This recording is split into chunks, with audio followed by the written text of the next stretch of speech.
নমস্কার বন্ধুরা, রিনাস হোমলি কিচেনে সকলকে স্বাগত। আজ শেয়ার করব চিকেনের একটা দুর্দান্ত রেসিপি। আশা করছি আপনাদেরও খুব ভালো লাগবে। এই চিকেনের রেসিপিটা বানানোর জন্য এখানে আমি চিকেনটাকে ভালো করে ধুয়ে জল ঝরাতে দিয়েছি। এখন এই চিকেনটাকে একটা বড় বাটির মধ্যে আমি নিয়ে নিচ্ছি। সমস্ত চিকেনটাকে নিয়ে নিলাম। এবার এর মধ্যে আমি দিয়ে দেব পরিমাণ মতন নুন। প্রায় 1 চামচ নুন দিলাম, আর দিচ্ছি 1 চামচ হলুদ। এই নুন আর হলুদটা খুব ভালো করে চিকেনের গায়ে মাখিয়ে নেব। এর মধ্যে আমি আর অন্য কোনো মশলা এখন ব্যবহার করব না। এই নুন আর হলুদ দিয়ে মেখে 10 থেকে 15 মিনিট আমি রেখে দেব।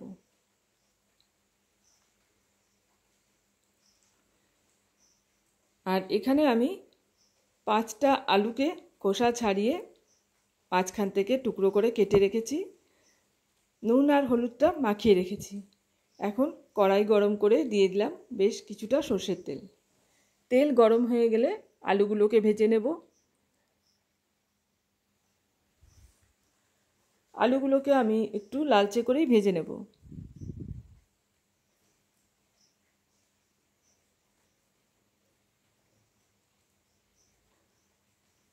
আলুগুলো আমার ভাজা হয়ে গেছে। এখন এই আলুগুলোকে ভালো করে তেল ঝরিয়ে তুলে একটা পাত্রে আমি রেখে দেব।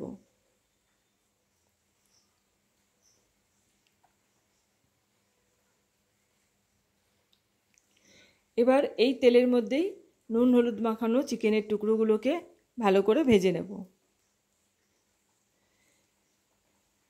চিকেনটাকে ভেজে নিয়ে তারপর কারিটা বানালে চিকেনটা যে অনেকের একটা আষ্টে গন্ধ লাগে, সেই গন্ধটা একদমই থাকবে না, আর এটার স্বাদও খুব ভালো হয়। আগে বানিয়ে না থাকলে একবার এইভাবে চিকেন ভেজে নিয়ে তারপরে রান্না করে দেখবেন, খেতে দুর্দান্ত হয়। চিকেনটা আমার ভাজা হয়ে গেছে, দেখুন লালচে করে আমি ভেজে নিয়েছি। চিকেনের টুকরোগুলোকে এখন আমি তেল থেকে তুলে রেখে দিচ্ছি।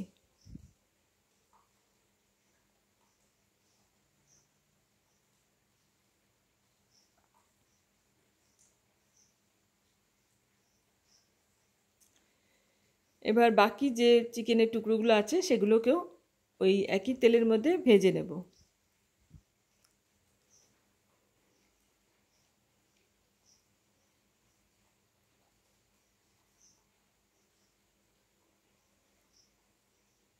আর এইভাবে চিকেনটা রান্না করলে রান্নাটাও খুব তাড়াতাড়ি হয়ে যায়, কারণ চিকেনটা ভাজা করলে অনেকটাই সেদ্ধ হয়ে যায়। এই চিকেনের টুকরোগুলোও ভাজা হয়ে গেছে, আমি এগুলোকেও তুলে নিচ্ছি।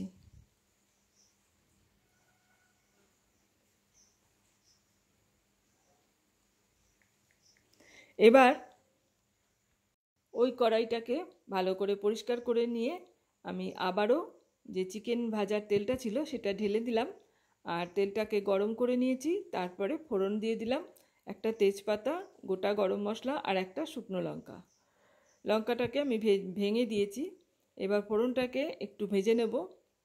বেশ সুন্দর একটা যখন গন্ধ বেরোবে, এই সময় দিয়ে দেব কেটে রাখা পেঁয়াজের টুকরো।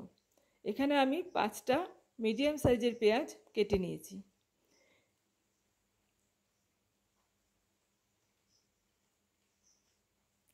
এবার এই পেঁয়াজটাকে ভালো করে ভাজতে হবে।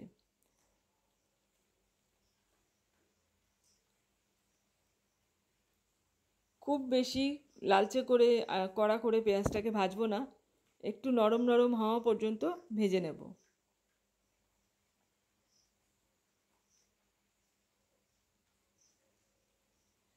মিনিট 2 সময় পেঁয়াজটাকে ভেজে নেওয়ার পরে দিয়ে দিলাম আদা আর রসুন, আমি গ্রেট করে রেখেছিলাম সেইটা দিয়ে দিলাম।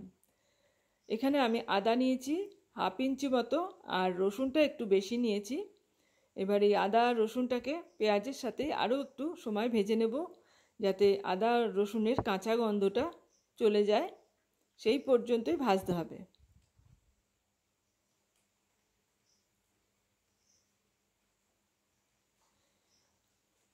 আদা রসুন ভালো করে ভেজে নিয়েছি। এবার এর মধ্যে আমাকে দিতে হবে গুঁড়ো মশলাগুলো। চা চামচের 1 চামচ জিরের গুঁড়ো দিলাম, ধনের গুঁড়ো, হাফ চামচ লাল লঙ্কার গুঁড়ো, হাফ চামচ হলুদ গুঁড়ো, পরিমাণ মতো নুন আর অল্প একটু গরম জল দিয়ে মশলাটাকে খুব ভালো করে মিশিয়ে নিয়ে কষাতে থাকবো।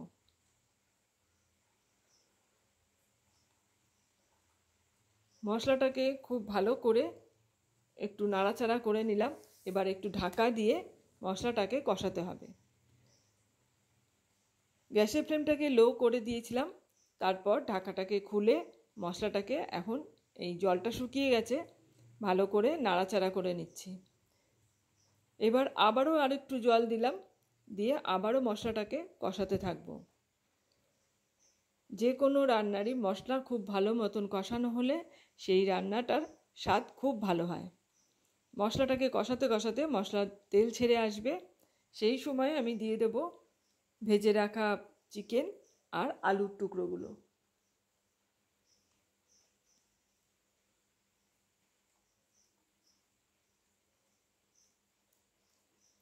এবার খুব ভালো করে মশলার সাথে এই চিকেন আর আলুটাকে মিশিয়ে নেব।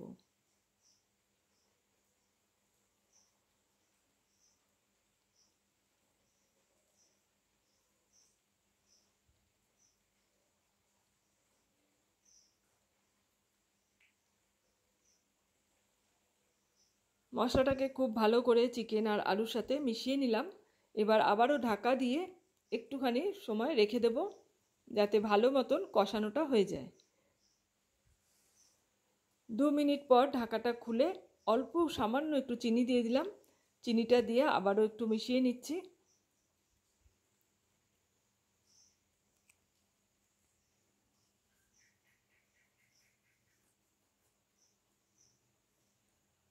আর এখন খুব ভালো মতন এই চিকেন আলু মশলার সাথে কষানো হয়ে গেছে। এখন দিয়ে দিচ্ছি বেশ অনেকটা পরিমাণে গরম জল।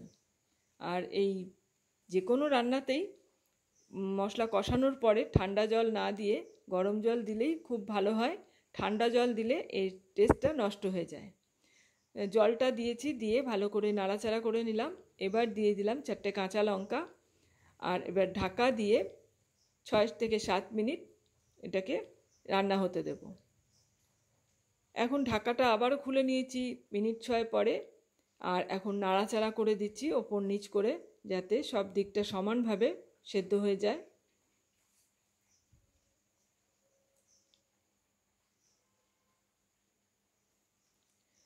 আমি দেখে নিচ্ছি সেদ্ধ হয়েছে কিনা। আলু চিকেন সব কিছু খুব ভালো মতনই সেদ্ধ হয়ে গেছে। এখন দিয়ে দিচ্ছি হাফ চামচ মতো গরম মশলার গুঁড়ো। আর এই গরম মশলাটাকেও ভালো করে নেড়ে মিশিয়ে নেব।